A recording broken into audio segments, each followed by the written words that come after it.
Dr. Rowe here, and today we're talking about my top tips to help with virtual learning. I'm an integrative and pediatric mental health expert who's on a mission to change the way we view and treat children's mental health. If you're new to my channel, hit subscribe and turn on notifications so you get my videos every week. Let's dive in. Virtual learning is here, and we don't know how long our kids will be doing either pure virtual learning, hybrid learning.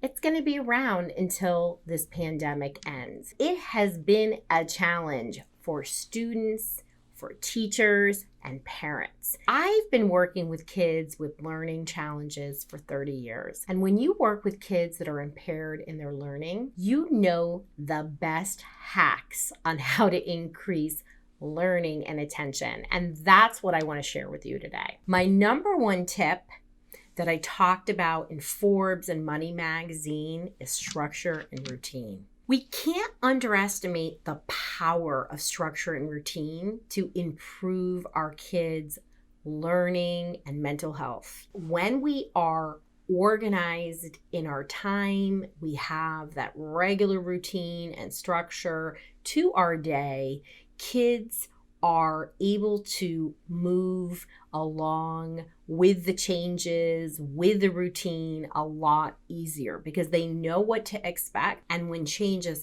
happen, because you have to go off routine, kids are much more agile and there's not as much pushback. When you have structure and routine in your day, you're able to try to preserve some semblance of what you normally do, whether that's you're a stay-at-home mom and you have duties, or you're a working parent and you need to still have your own meetings. Structure and routine makes it clear for everybody what is ahead and what is expected. And it is an important part of working and learning from home. My next tip is to have a dedicated learning space and then an organized learning space. If you've got 5 kids, this is going to be harder. If you've got 1 kid or 2 kids, it's certainly easier. But you want to make sure your kids know where their dedicated learning spaces are. And guess what? They shouldn't be in their bedroom. When kids are learning in their beds and they're sleeping in their beds and eating in their beds, they have a much harder time sleeping. Our beds should really be for sleep so that we can promote good sleep. The brain will get confused when you don't have that organized space, whether it's a section of the table that your kids are sharing, but that section is for your youngest, Jeffrey. And Jeffrey not only knows that's his section, but he has his materials organized and accessible. That is going to help his brain alert and shift to learning. Keep it organized, keep it structured. It really helps him and it helps cut down on all of that friction. My next big hack is to give kids control over their environment. When you're setting up these learning spaces, have your kid help you to organize the space, to select what they need. This is really important. When we give kids control in a time that feels very out of control,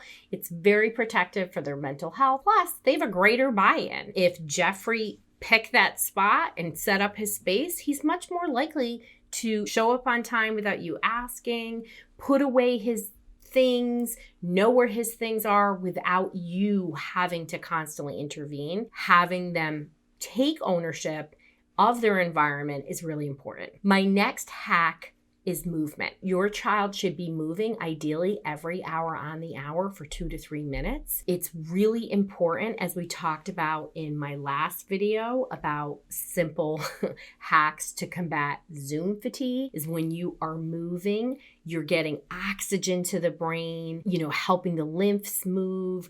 You need to move so that your body can do what it's supposed to do, and it helps to increase alertness. Because when your child's attention wanes, it means you're going to have to intervene. Exercise breaks throughout your school day, after school hours on the weekend is really helpful for their attention and their mental health as well as physical health. My next hack is sensory hacks. When we are having a hard time focusing, When we have sensory tools available, they really can increase alertness. It can be things that are really simple, like natural chewing gum, snacks that are difficult to chew, like beef jerky or nuts, things that are stimulating for the brain. When we meet a child's sensory needs, or a teenager's or adults, it helps the brain to be more alert and engaged. My next hack is hydration. As we're doing all of this sitting, we may not simply be drinking enough water. And hydration is really important for not only bodily functions, but it helps to increase attention